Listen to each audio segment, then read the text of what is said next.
Hello, Tarot Tube. Well, I have to say, doing 5 videos in 5 days is a lot for me, but I'm having fun with it. I'm still going. So today's video is about looking forward to what is probably one of our favorite seasons, I'm guessing, and I'm just going to get right into it. So the prompts for this one I've listed below, and you can see it in other people's hashtag VRs. So the first one is my familiar deck. So now let me just kind of I had set the stage, but let me just make some room now. So the first one is my familiar deck. Now I can't really say that I have a familiar. I wish I had a familiar. I'm waiting, but it's always felt like, oh, well, I would be forcing it if I just said it's this or that. So here's a deck of inspiring animals that I really do like, and that is the Illustrated Bestiary, which I have mentioned several times on my channel, this series of decks. I love it because it's not just animals where I live, although there are a lot of these animals where I live. The woman who created this deck lives in my part of the country, so that may be. But it's just, the illustrations are just gorgeous, and I can kind of relate to all of these. So yeah, if I had a familiar, maybe it would be one of these. I don't know. I'm open to the possibility. This is a good chance. Good chance a red fox is my familiar. But we're just waiting to see. Okay, that one goes to the side. The next question is, which is my jack-o'-lantern deck that is eerily or creatively illuminating?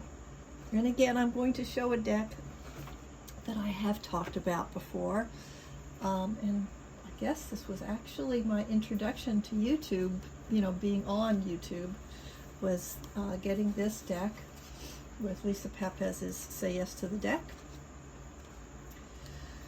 And it is the Cute and Creepy Tarot. And it's fun. It's creative, and I get really good readings out of it, but it is, eerie, creative, creepy. Keeps that fox. But I like it very much. It does make me smile, but it is illuminating. I do get good readings from it. I was drawn to it, and apparently for good reason. You know what they say about trusting your gut. So there it is, the Cute and Creepy deck. It's a winner. Winner, winner, chicken dinner. That's such a weird saying. Okay, the next one is my Broom deck. By the way, is this not a beautiful broom? If I remember, I will link information for the creator somewhere or other. Okay, the Broom deck, what helps me fly and gets me where I'm going. All right, this is not something you would think of as a Samhain deck, but what helps me fly and gets me going, gets me where I'm going, it's this Guardian Angel Messages. It is, for me, an absolute straight shooter.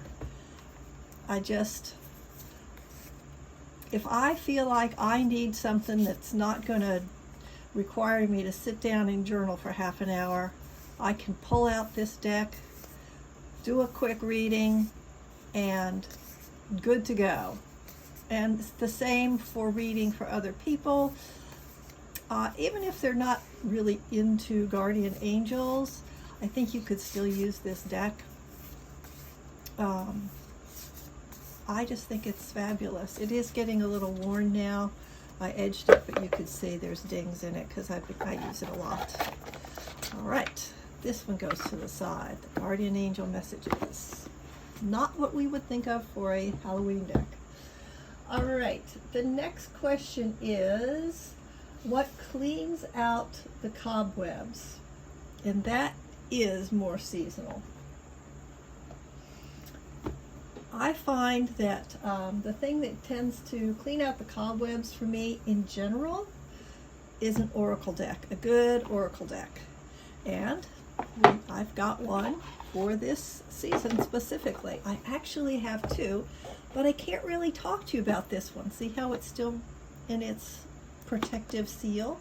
That's because I bought this at some point earlier in the year as a gift to myself for the season. So it's not opened yet, but this one is, and I think you've probably seen this one before.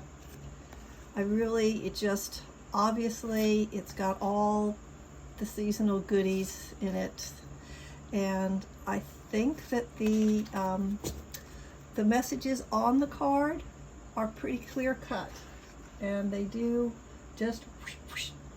Here, we'll give it an active demonstration. They do clean out the cobwebs, right?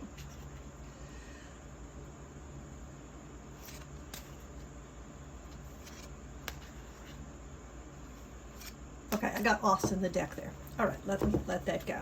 Okay, so that one is the clean out the cobwebs deck. The Cauldron deck. Oh, I've got a cauldron right here. Here's one of my little cuties. Oh, so cute.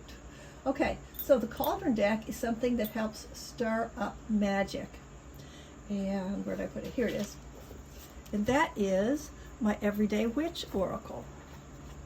I am quite fond of Deborah Blake's writing style and Elizabeth Alba's artwork as well. And I like these. I can pull a card. Whoops, hello. We'll leave it with this one because it's a good message, accept love, and it's got a cauldron on it with a nice elemental for the cups, the water. And then you can pull, if you're not familiar with this deck, after you pull a card, well, actually they're in the category, so it's not straight alphabetical. Let's see, earth, air, fire, here we go. Oh, that's funny, it's not in, accept love is a fire sign. Okay, so 57, spaced out when I pointed to the sign before. So once you look it up, then, you know, they, or she, I should say, Deborah talks about it. And then there's some stuff you can do, and that's why it helps stir up magic, is because there are prompts for an action that you could do. Here's some candle magic, some divination work that you might try, or just straight up magic work that you could do. So I think this is a lovely deck for, well, stirring up magic. The phrase says it all. The next category is honoring Remembrance quiet deck. This was a little bit tough for me because there were a few things I could use for that, but I chose to talk about the Relative Tarot, which is a tarot that I've been using for ancestral work. She's on top because this is my significator. Whoops. There we go. Oh gosh, this is all mixed up. So there they are. Because they are just funny, right? Because they're just shots of humans in a collaged scene that does, you know, you got a lot of Pamela Coleman Smith's artwork. So if you're reading with RWS, you get those hits right away, and then you just get a face to look at or a scene like this. And I think it does encourage you to sort of look to the past, honor people who are no longer with us, who lived long ago, and to just kind of be quiet with that and remember. So that is graphic. So at least it's not through the heart, right? Yeah, so that's the Relative Tarot. I really like that deck a lot, and I've spent a good bit of time with it. So I've got my notes here. The next one is a flat out Witchy or Halloween deck, and that's this one that I showed you before. I mean, it says Halloween Oracle. Okay. So I'm looking forward to it. I love the little, you know, catchphrase under it, lifting the veil between the worlds every night. Experience the scariest night of the... Okay, so there it is. There are a few images. Can't show you the cards because it's a present. I haven't opened it yet. From me to me with love. The next one is a Sweet Treat deck, and that one is not really so much about sweets that you would eat, but a sweet thing to put a smile on my face, and that is my Happy Tarot. My Happy Tarot. But there is candy in here and lots of sweets, right? So you have a lot of little goodies in here. Another very much loved deck for me. I started writing keywords on, and then I decided I didn't want them, so I'm silly. And another little sweet thing about this deck is that if you look in the little Scarabeo, teeny tiny, there is a sort of a happy, resiliency-based affirmation or thought, like the four, oh, let's do Three of Swords, right? That's one people think of as being very tragic. You can find happiness by rising above melodrama, right? So it's got a little happy message for every card that's in here. So if you want to use the guidebook, you can give yourself a little sweetie with that. Next category is the Ugly Cozy Sweater deck. All right. I don't really know that it's ugly, but it's cozy. Okay, so the ugly part is that it's all white people. Well, almost all white people. And this deck is just, it is so comfortable for me. I can just pick this up and just use it. No guidebook, no agonizing. This is just comfy. When you get that little cold day coming on and you just need to be warm and cuddle up with something soft and cozy, this will do it for me.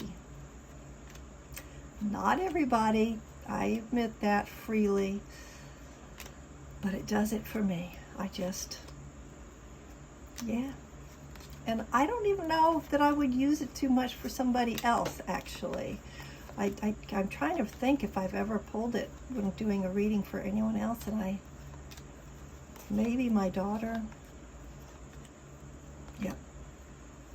So that's it. I love the Everyday Witch Tarot. Love her. Worth a Cackle deck. Okay, so Worth a Cackle deck is, wait a second, why did I leave it back up on the shelf? Hang on a sec. So this deck does make me giggle. It is the Witchling Academy, and it is funny. It is, well, it's a Magical Academy story deck. It has a whole story. If you read the book, this is our main character, and she has all these adventures as she's going to school, and it's like a YA, it's like a young adult novel, and the illustrations and the cards are kind of YA-like, and it is sort of silly. I mean, it does kind of make me giggle. So I don't know if it's a full cackle, but it definitely makes me giggle a little bit. So that is my Worth a Cackle deck. Now, the next one, much more serious, is the Zombie Oracle. Now this is, you're not gonna, if you like Google this and you like it, you're not gonna find it. It is a deck by Dragorsi. I will link her channel or something. Oh, I know what I'll do. I will link her video for part 2 of this, and that way you can find her. So I'll put that in a card above here. So this is the Zombie Oracle, and this is like part 1, although I didn't know it was part 1 when I bought it last year. And in this one, it's, you know, the zombie apocalypse, and everything in here is scary. Right? The illustrations are scary. The words are scary. The way that the typeface that she's using is scary. That will definitely get your attention, make you sit up straight and take a look at what's frightening you. It's not a big deck, it's a smaller deck, but man, it packs a punch. And when I first got it, I was like, gosh, it's a little bit small, but I didn't realize that there was a plan in place. So now this year, I believe in September this year, so these are all the scary things from the zombie apocalypse. Boy, I feel like that sometimes, don't you? Everybody does. Yeah, I have days like that. I've got lost in the cards again. I guess that's a good thing, to get lost in cards. So there's 2 parts now, which, like I said, I'll put a link up there, because this is the zombie apocalypse, like the showdown thing. And then the second part that's coming out this year is the after the apocalypse, I guess kind of what you think of the post-apocalyptic world. So a little more hopeful, like, you know, some people say, well, I really need my oracle decks to be balanced, light and shadow. So then this would be shadow, the second part's going to be light. So then it'll be a bigger deck once you get it. It'll have the same backs, I believe. So I'm looking forward to getting the second part of this in September of 2022. This one came out last year, 2021. Right, so that is how I confront my fear. I will say that there was a runner-up, although I'm not going to talk about it because it's just the runner-up, and the runner-up was the Reclaim Oracle. But this is more seasonal, right? So that's why this one won. The last deck, or the last category, is the Harvest deck, one you saved up for. So I'm going to call the Spirit Keeper's Tarot my Harvest deck, the one I saved up for. And it's not just money that got saved up for this. It was all the study that I did and all the waiting to get this deck and to be able to read with it and understand it. So you've probably seen some images of this. I'm not sure. I'll just show a couple before I bring out the rest of my props. But this is a deck by Benabel Wen. And as you can see, there's a lot going on in all these cards, and it's not just one culture, right? She's pulled in references from a lot of different cultures around the globe, a lot of spiritual traditions, religions, whatever you want to call it. And if you look at the titles of the cards, and I guess you could call them keywords at the bottom, and see there's all these symbols that you can use, a lot of symbology. So you can just take this right out of the box with this little book. It does have a little white book. You can take it right out of the box and just use it like that. You don't have to read everything that's in here, and I don't. I still don't know my I Ching. I hope I said that right. So yeah, if I didn't, then I'm really proving to you that I haven't studied it. But there's so much I did study. Now comes the rest of the props, and how when the prompt was, it's a harvest deck, it's something I saved up for. Well, it's saved up knowledge all the time, not just the money, although it wasn't a cheap deck, but here is the text for this, right? See, if you haven't seen it before, this is the text for this deck, right? So it's an investment in many ways, right? Plus, in addition to that, you know, I studied her holistic tarot so much that it fell apart, and I had to have it bound in three parts. That's how big this book is. So yeah, it was a big investment and a big harvest when I finally got it. So I do have other products of hers, but I won't go into the whole shebang. Just say that she's been a big influence on me. So let's pull them all out here again. Just wrap up all of my little decks for this season. Really looking forward to it, as most of us are. Sorry I banged the camera. And there we go. Here are my decks for this prompt. 5 days, 5 VRs, still going. Oops, I forgot the relative tarot. Here's the relative tarot. There they are. I hope you've enjoyed this. If you do this tag, be sure to let me know so I can look at yours. I mean, I will be searching the hashtag to look for them, but if you leave me a comment below, I'll be sure to see yours and watch it and hit your like button. Bye-bye.